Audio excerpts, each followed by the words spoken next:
믿음이 하나님을 기쁘게 할 수 있습니다. 믿음으로 살아야 복되고 잘 살게 되어 있습니다. 믿음으로 사는 자를 합력하여 선한 길로 인도하시는 줄로 믿습니다. 그래서 우리에게는 믿음이 참 중요합니다. 교회 일꾼에게 정말로 필요한 건 뭐냐? 믿음입니다. 믿음이 충만한 사람이 기둥같이 쓰여지는 일꾼이 되는 줄로 믿습니다. 그런데 문제는 믿음이 좋은지 나쁜지를 구분하기가 쉽지 않습니다. 주님만 아시죠? 우리가 볼 때는 믿음이 좋은 것 같은데 나쁜 사람도 있고요. 믿음이 없는 것 같은데 대단한 믿음이 있는 사람으로 판명이 되는 경우가 꽤 많이 있습니다. 잘 알 수는 없지만 우리의 기준으로 믿음이 좋은 사람인지 나쁜 사람인지 구분하는 방법은 딱 하나 있다고 보여집니다. 그건 뭐냐? 그 믿음이 변함없는 사람, 흔들릴 수 있는 상황에도 흔들리지 않는 사람, 그런 믿음은 좋은 믿음, 귀한 믿음이죠. 그런데 수시로 변화가 많고 흔들리는 믿음은 분명히 좋은 믿음은 아닙니다. 여러분, 우리가 분명한 사실은 믿음은 변하면 안 되게 되어 있습니다. 믿음의 길은 일정해야 합니다. 믿음은 반석 같은 믿음이 돼야 합니다. 구약에 보면 성소에 하나님이 만드는 기구들을 보면 다 금을 입혔습니다. 법궤에도 금을 입혔고요, 떡상에도 금을 입혔고요, 그리고요 향단에도 금을 입혔습니다. 7초 때는 아예 금으로 만들었습니다. 금이라고 하는 건 믿음을 얘기하고 하나님의 사랑을 얘기하고 하나님의 나라를 얘기합니다. 하나님의 사랑과 하나님의 나라는 변함이 없습니다. 하나님의 사랑과 하나님의 나라는 일정합니다. 그렇기 때문에 하나님 앞에 쓰여지는 하나님의 사람도 변함이 없어야 합니다. 흔들리지 않아야 합니다. 그래야 전기한 믿음의 역사가 이루어지게 되는 줄로 믿으시고 우리의 믿음이 흔들리지 않는 변함없는 믿음 되시기를 주의 이름으로 간절히 축원합니다. 하나님이 우리에게 왜 믿음을 주셨을까? 우선은 구원을 얻게 하려고 믿음을 주셨습니다. 구원은 하나님에 계신 하나님의 나라에 가서 하나님과 생명과 모든 복을 누리는 것을 말합니다. 또 하나님이 왜 우리에게 믿음을 주셨을까? 현실적으로 우리가 사는 동안에 하나님을 기쁘게 하기 위해서 하나님이 우리에게 믿음을 주셨습니다. 그러니까 우리는 믿음을 가진 우리는 구원이 완성돼야 하고 이 땅에 사는 동안 하나님을 기쁘게 해야 합니다. 그런데 현실적으로 구원의 완성을 이루는 삶까지 또 우리의 삶 속에서 하나님을 기쁘게 하는 삶이 쉬우냐 이 말이죠. 우리가 구원받고 구원의 완성을 이루려면 저 천국에 가야 되는데 어떤 사람은 30년, 40년을 기다려야 하고 어떤 사람은 평생을 기다려야 하는 경우가 꽤 많습니다. 그 사이에 우리의 삶 속에는 예측 못하는 수많은 일들이 있습니다. 수많은 시련도 있고요, 불행도 있고요, 아픔도 있고요, 도전이 있습니다. 예측할 수 없는 인생의 길에서 구원의 완성을 이룬다고 하는 건 결코 쉽지 않습니다. 또 우리는 수많은 사람 속에 둘러싸여 사는데 그 사람들이 다 내게 좋게만 하는 사람들은 아닙니다. 우리를 불편하게 하는 사람, 어렵게 하는 사람들도 꽤 많습니다. 끊임없는 경쟁 사회 속에서 그 사람을 이기고 짓밟아야 하는 경우도 꽤 많이 있습니다. 그런 삶 속에서 하나님을 기쁘게 한다고 하는 것 절대로 쉽지 않습니다. 그러니까 예측할 수 없는 인생의 길, 그리고 수많은 여러 가지 사람들 속에서 하나님을 기쁘게 하고 하나님의 뜻을 이루는 믿음의 길은 절대 쉽지 않습니다. 그래서 우리의 믿음도 요동칠 때가 많습니다. 변덕을 부릴 때가 많이 있습니다. 가만히 보시면 우리의 믿음이 유혹이 없을 때는요, 기도도 잘 되고요, 찬양도 잘 되고요, 열심으로 주 앞에 나옵니다. 그런데 유혹에 넘어가서 흔들리기 시작하면요, 우선 기도가 안 됩니다. 교회 가기가 힘들어집니다. 찬양은 더 어렵습니다. 더 어렵습니다. 그러니까 우리가 이런 여러 가지 상황 속에서 흔들리지 않은 믿음을 갖는 것은 참 쉽지 않습니다. 그럼에도 불구하고 우리의 믿음은 흔들리지 않아야 합니다. 그럼에도 불구하고 우리의 믿음은 변함없는 믿음이 되어야 될 줄로 믿습니다. 주께서 우리에게 분명히 말씀하기를 쟁기를 잡고 뒤를 돌아보는 사람은 하나님 나라에 합당하지 않다 그랬습니다. 믿음 안에 붙잡힌 사람은 뒤를 돌아보고 그저 뒤로 갈까 갈팡질팡하는 건 하나님의 뜻이 아니다. 믿음의 주에 온전케 하신 예수를 바라보고 달려갈지어다. 이게 주의 말씀입니다. 주여 내가 주를 따르기를 원하지만 내 부모를 장사 지내고 주를 따르겠습니다. 주님 뭐라고 그랬어요? 그래 장사 지내고 나와라. 아니다. 죽은 자들에게 죽은 자를 맡기고 너는 나를 따를지어다. 너는 나를 따를지어다. 지난주에도 말씀드렸지만 우리는 영적 전쟁 한복판에 있습니다. 악한 마귀가 우리를 쓰러뜨리려고 유혹하고 핍박할 때가 너무 많이 있습니다. 그래서 그 마귀 속에서 우리는 흔들릴 수 있는 신앙이 될 수밖에 없는데 그럼에도 주께서 우리에게 말씀하시기는 흔들리지 말지어다. 흔들리지 말지어다. 변함없는 신앙을 가질지어다. 이게 주의 말씀입니다. 우리 문화는 죽은 다음에 문화입니다. 죽은 다음에 뭘 잘하는 경우가 꽤 많이 있습니다. 살아있을 때는 안방에다 처박 걸렸다가 죽은 다음에는 명당 자리 찾느냐고 정신이 없습니다.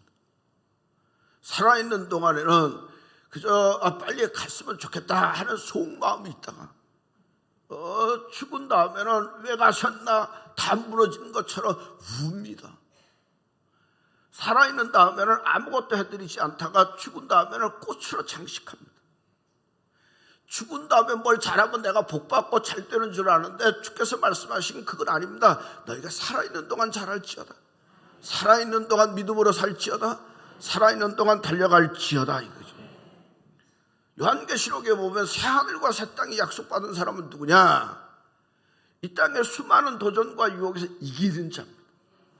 어린 양의 보혈을 피로 씻음받고 믿음으로 이기는 자에게 하늘에 상이 있고 면류관이 있는 줄로 믿으시고 여러분 흔들리지 않은 변함없는 신앙이 되시기를 주의 이름으로 간절히 축원합니다. 그러려면 두 가지를 잘 기억해야 합니다. 히브리서에서 우리에게 경고하는 게 두 가지입니다. 첫째는 뭐냐? 구원을 등한히 여기지 말지어다. 히브리서 2장 3절에 보면 우리가 이같이 큰 구원을 등한히 여기면 한번 읽어보시죠. 시작. 우리가 이같이 큰 구원을 등한히 여기면 어찌 그 보응을 피하려? 구원을 등한히 여기면 보응을 피하려 하나님의 진노가 있다고 하는 거죠. 구원을 등한히 여긴다고 하는 말은 구원을 대수롭지 않게 여긴다고 하는 거죠. 구원에 별로 관심을 가지지 않는다고 하는 거죠. 내가 구원받았다고 하는 걸 소중한 줄 모르고 마음에 두지 않는다고 하는 겁니다. 이게 사실은 믿는 사람에게 주시는 경고입니다. 예수를 믿고 구원받은 우리가 구원을 등한히 여기면 안 된다고 하는 거죠. 처음에는 구원받았을 때 두렵고 떨리는 마음이 있었습니다. 그리고 경건하고 사모하는 그런 마음이 있습니다. 점점 지날수록 예배가 형식적이 되고 기도가 형식적이 되는 것, 구원을 등한히 여기는 것. 우리가 예배당에 오면 정신 바짝 차리고 주의 말씀이 잘 들렸습니다. 근데 언젠가부터 졸림이 오기 시작합니다. 졸림이 오면 편안하게 자면 됩니다. 그런데 여러분 중요한 일을 앞두고 조는 사람이 있습니까? 뭔가 구원을 소홀히 여긴 건 아닌지, 날씨에 따라서 예배 드리러 갈까 말까 망설입니다. 좋은 날은 놀러가고 비 오는데 교회나 갈까? 어떤 사람은 비 오는데 무슨 교회가 귀찮게 잠이나 자지? 이거 다 가만히 보면 구원받은 걸 소홀히 여겨서 그렇습니다. 구원보다는 취업이 중요하고요. 구원보다는 자녀의 진로가 중요하다. 구원보다는 세상의 즐거움이 중요하다. 구원을 소홀히 여겨서 그렇습니다. 구원을 소홀히 여기면 되는 게 아무렇지도 않으냐? 하나님의 진노가 있다고 하는 거죠. 그렇기 때문에 믿음으로 구원받은 모든 사람들은 내가 구원받았다고 하는 걸 소중히 여겨야 합니다. 여러분 구원이 뭡니까? 우리는 얼핏 생각할 때 구원은 천국 가는 티켓을 받은 거다. 천국 가는 기차가 있다면 기차표 표를 얻은 거다. 이렇게 생각합니다.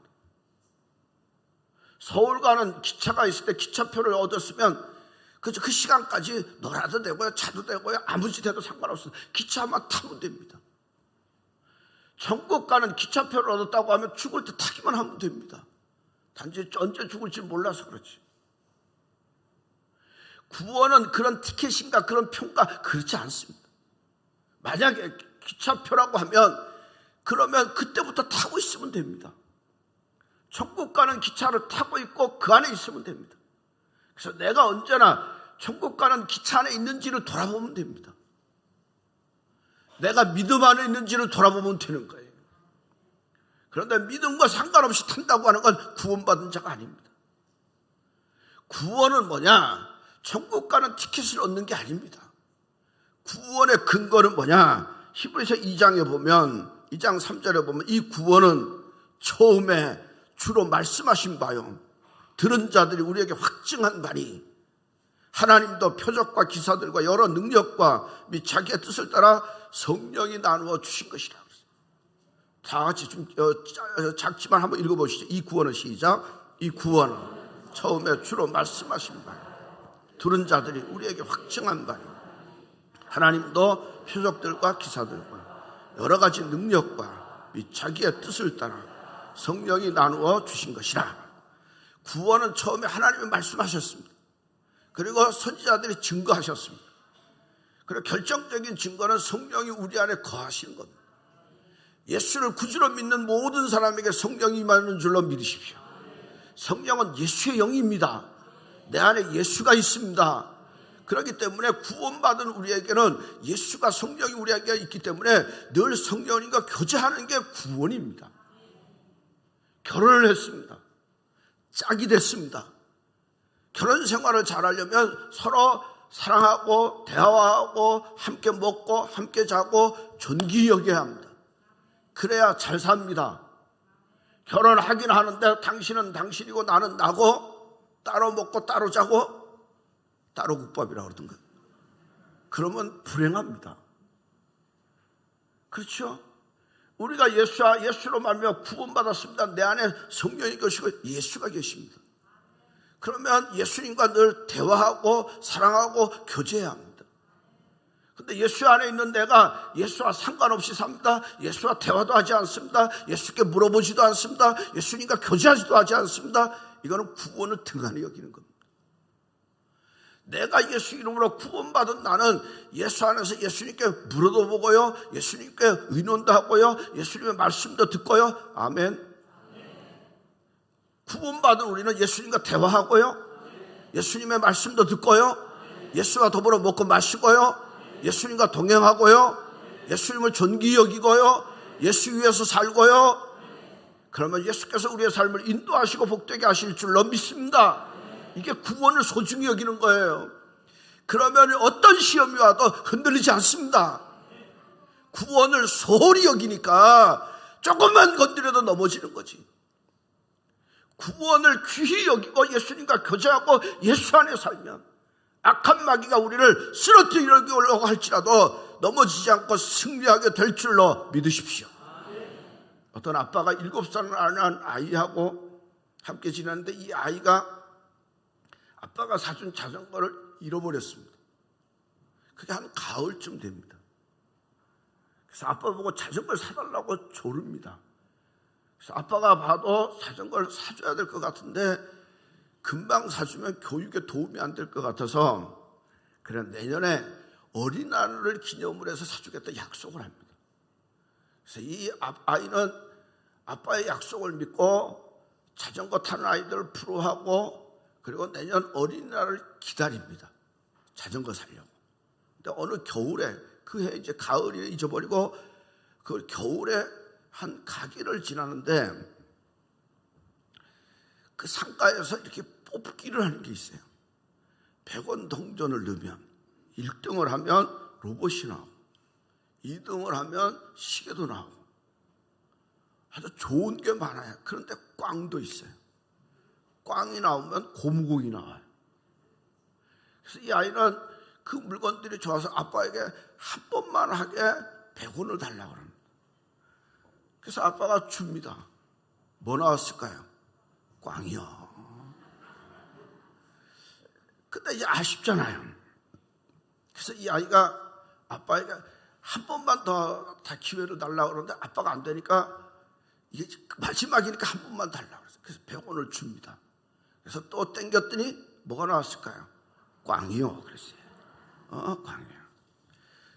근데 이 아이가 너무 아쉽잖아요.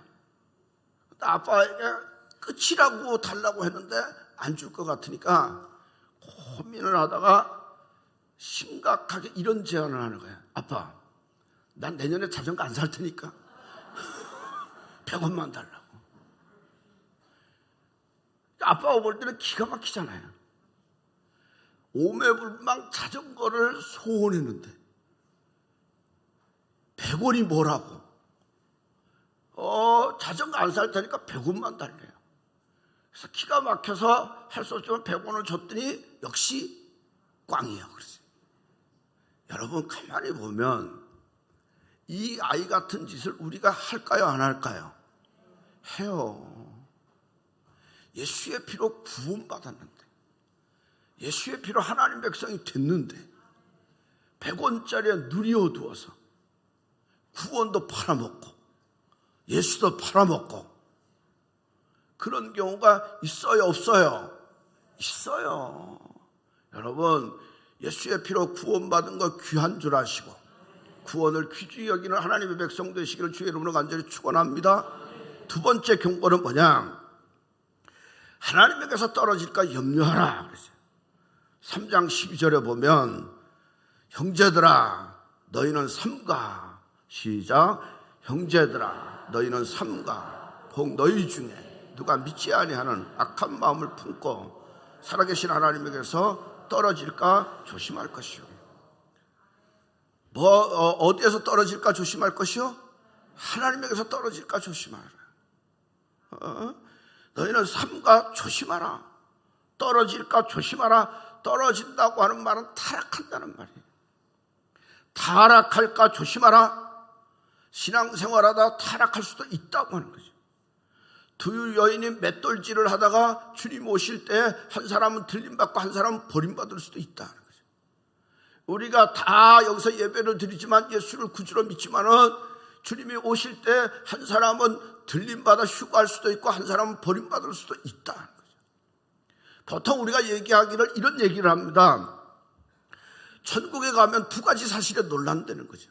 하나는 뭐냐? 꼭 천국에 갈 것이라고 생각했는데 못 온 사람이 있다는 거예요. 그래서 놀라고 저 사람 꼭 지옥에 갈 거라고 생각했는데 천국 온 사람이 있어서 놀란다는 거죠. 이건 뭘 말하느냐?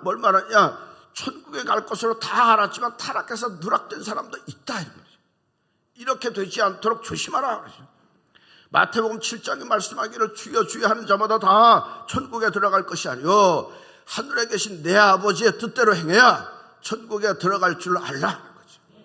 사도 바울은 우리에게 분명히 말합니다. 너희가 항상 복종하여 두렵고 떨림으로 너희 구원을 이루라. 두렵고 떨림으로 구원의 완성을 이루라. 내가 이미 얻었다 함도 하며 이루었다 함도 아니라 내가 오직 잡힌 바 된 그것을 잡으려고 쫓아가노라. 내가 구원의 완성을 이루기 위해서 타락하지 않도록 몸부림치는 거예요. 여러분 예수 안에서 구원받았지만 떨어질 수도 있다. 하나님에게서 떨어질 수도 있다. 타락할 수도 있다. 누가 떨어지느냐? 결단성이 부족한 사람이 떨어집니다. 예수를 믿긴 믿는데 한쪽은 세상이고 한쪽은 교회고 한쪽은 세상에 치우쳤다 교회로 치우쳤다 왔다 갔다 하는 사람이 떨어집니다. 결단하여 주만 따르시기를 바랍니다. 믿음으로 승리하시기를 바랍니다. 교만한 사람이 떨어집니다. 예수 믿어보니까 예수 믿는 사람 별거 아니네. 목사도 별거 아니고 장로도 별거 아니냐. 교만함이 망하게 됩니다. 또 하나 지나친 겸손이 망할 수 있다고 하는 거죠. 그러니까 너희가 조심할지어다 하나님에게서 떨어지면 하나님의 진노가 있다고 하는 거죠. 내가 예수의 피로 구원받았는데 하나님의 사람인데 떨어져 타락해서 떨어지면 되겠느냐 이 말이죠. 여러분 늘 예수 붙들고 승리하시길 주의 이름으로 간절히 축원합니다. 흔들리는 것들이 많이 있다고 할지라도 흔들리지 않아야 합니다. 그러려면 우리가 어떻게 해야 되느냐? 히브리서 3장 14절에 우리가 시작할 때 확실한 것을 끝까지 견고히 잡고 있으면, 한번 읽어보시죠. 우리가 시작. 우리가 시작할 때 확실한 것을 끝까지 견고히 잡고 있으면 그리스도와 함께 참여한 자가 되리라. 여기서 동사가 중요한데, 동사가 뭐냐? 잡고 잡으라고 하는 거예요. 어떻게 잡느냐? 견고히 붙잡으라. 견고히 붙잡으라. 언제까지 붙잡으냐? 끝까지 붙잡으라. 끝까지. 누구를? 그리스도를. 우리가 확신하는 것, 예수의 복음을, 예수의 피를 끝까지 붙잡을 지어다 하는 거죠. 히브리서가에서 우리에게 제일 강조하는 건 예수예요. 예수는 누구보다 낫고 천사보다 낫고, 그 시대 사람들은 천사를 귀히 여겨서 천사를 숭배했어요. 그 천사보다 위대한 분이 예수라고 하는 거예요. 예수는 누구보다 낫고 모세보다 낫고. 왜 모세가 귀하냐? 그 시대 사람들은 모세가 가장 위대한 인물로 여겼는데, 그 위대한 인물 모세보다 예수가 낫고, 예수는 누구보다 낫냐? 아론보다 낫고. 아론의 제사로, 피의 제사로 우리가 하나님 앞에 사함받고 하나님께 나아가는데, 예수의 피는 온전한 제사인데, 그 피로 하늘 문을 여는 피인데, 그 예수가 아론보다 낫고. 그리고 그래서 너희는 예수를 바라볼지어다, 예수를 붙잡을지어다, 예수만 의지할지어다. 이게 주의 말씀입니다. 사랑하는 성도 여러분, 예수 붙들고 승리하시기를 바랍니다. 예수 꼭 붙잡으시기를 바랍니다. 끝까지 붙잡으면 반드시 승리할 줄로 믿습니다. 우리는 세상 것 붙잡으니까 흔들리죠. 그러나 흔들리지 않은 예수 붙들고 가면 흔들렸다가도 중심 잡고, 넘어졌다가도 일어나고, 하나님의 영광과 존귀한 역사가 우리의 삶 가운데 이루어지게 되는 줄로 믿으십시오. 마틴 루터는 갈등을 합니다. 쓸데없고 무모하고 비성경적인 그런 교회의 전통을 붙잡을까, 아니면 하나님의 말씀을 붙잡을까? 교회의 전통을 부시하면 수많은 어려움을 겪습니다.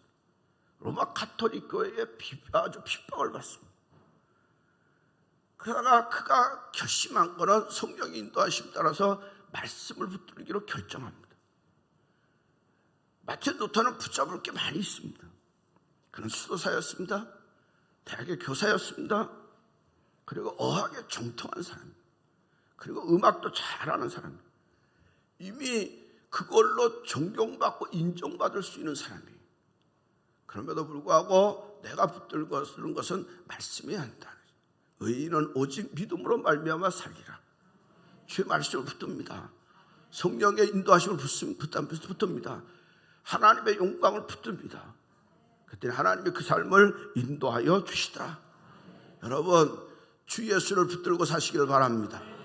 주 예수를 붙들고 사시기 바랍니다.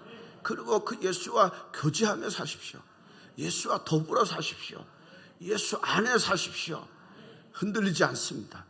수많은 마귀의 도전, 사탄의 도전에도 승리할 줄로 믿으시고 예수 안에 승리하시기를 주의 이름으로 간절히 축원합니다.